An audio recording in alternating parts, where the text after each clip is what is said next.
श्री शंकराचार्य की वाणी।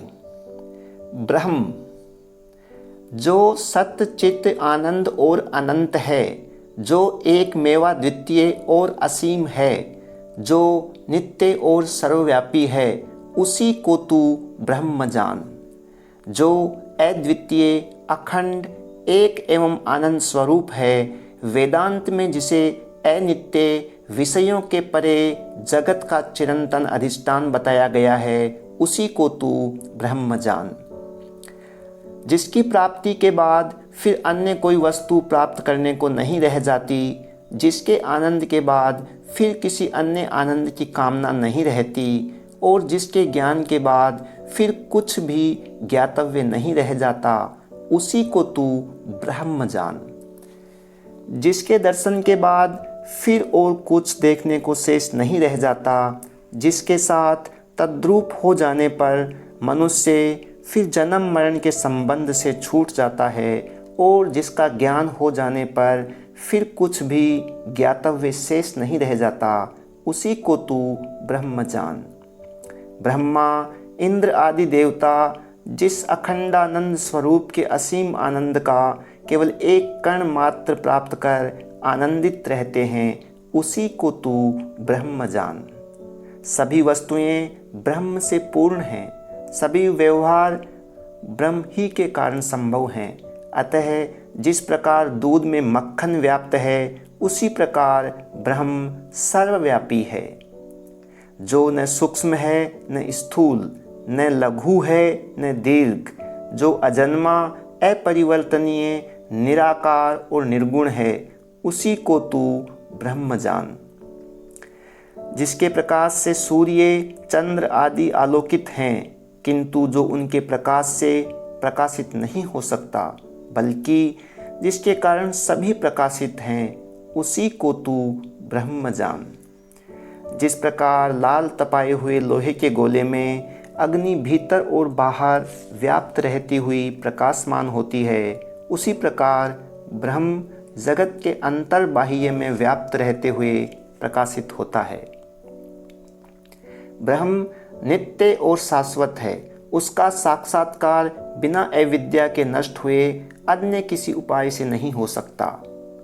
जो आत्म तत्व है, उसी को तू ब्रह्म जान। वह असीम अनंत परम सत्य है, वह महान है, इसीलिए उसे ब्रह्म कहा जाता है।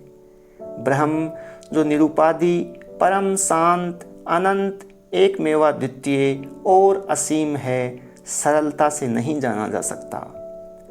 ब्रह्म जगत से पृथक है, परंतु ब्रह्म से पृथक कोई वस्तु नहीं है। यदि ब्रह्म के अतिरिक्त किसी अन्य वस्तु का अस्तित्व प्रतीत हो, तो वह मृग तृष्णा के जल की तरह असत है। जो कुछ हम देखते हैं, जो कुछ सुनते हैं, वह ब्रह्म ही है, अन्य कुछ नहीं। परम तत्व का ज्ञान हो जाने पर समस्त विश्व सच्चिदानंद अद्वय ब्रह्म ही दिखाई देता है। घट का विचार करने पर जिस प्रकार मन में मिट्टी का भाव स्वतः ही आ जाता है, उसी प्रकार इंद्रिय गोचर प्रपंच जगत का विचार करते ही नित्य प्रकाश स्वरूप ब्रह्म का भाव अपने आप मन में खिल उठता है। जिस प्रकार घट और मिट्टी में कार्य कारण संबंध विद्यमान रहता है, उसी प्रकार ब्रह्म और प्रपंच जगत के बीच भी वही संबंध विद्यमान रहता है। यह शास्त्र प्रतिपादित और तर्क सिद्ध सत्य हैं। मनुष्यगण अपने सारे व्यवहार ब्रह्म द्वारा ही करते हैं, किंतु अज्ञान के कारण वे यह नहीं जानते, जिस प्रकार अज्ञानी व्यक्ति यह नहीं जानता कि घट आदि मृत्तिका पात्र केवल मृत्तिका ही हैं, अन्य कुछ नहीं। तू केवल ब्रह्म ही है, मैं ब्रह्म नहीं, ये धारणा कोरा भ्रम है। भ्रम से ही भेद बुद्धि उत्पन्न होती है, जो सारे दुखों का कारण है। यद्यपि ब्रह्म बुद्धिगम्य नहीं है, किंतु फिर भी वह अनुभूति से परे नहीं, क्योंकि वह स्वयं प्रकाश है। सत्यम ज्ञानमनंतम ब्रह्म यह श्रुतियों का वचन है। ब्रह्म ज्ञान होने पर संपूर्ण जगत का ज्ञान हो जाता है। यह उसी प्रकार है जैसे कारण रूप मिट्टी के जान लेने पर घट आदि सभी मिट्टी के पात्रों का ज्ञान हो जाता है।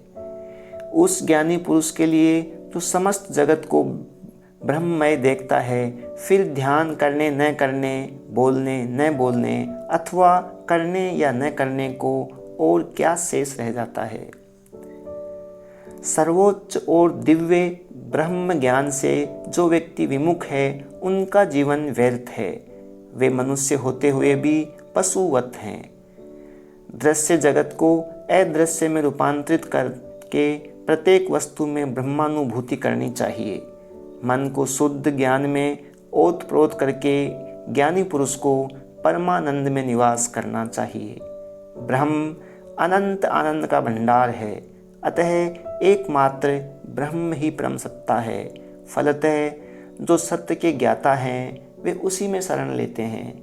जिस प्रकार नमक का ढेला जल में घुल जाने पर फिर नेत्रों से दिखाई नहीं देता, किंतु केवल जिह्वा द्वारा चखा जा सकता है, उसी प्रकार हृदय के अंतर में प्रवाहित नित्य ब्रह्म बाह्य इंद्रियों द्वारा नहीं जाना जा सकता। केवल सिद्ध गुरु की इस अनुग्रहपूर्ण वाणी द्वारा ही जाना जा सकता है। तू वास्तव में वही ब्रह्म है, इंद्रिय गोचर जगत नहीं। तत्वमसि।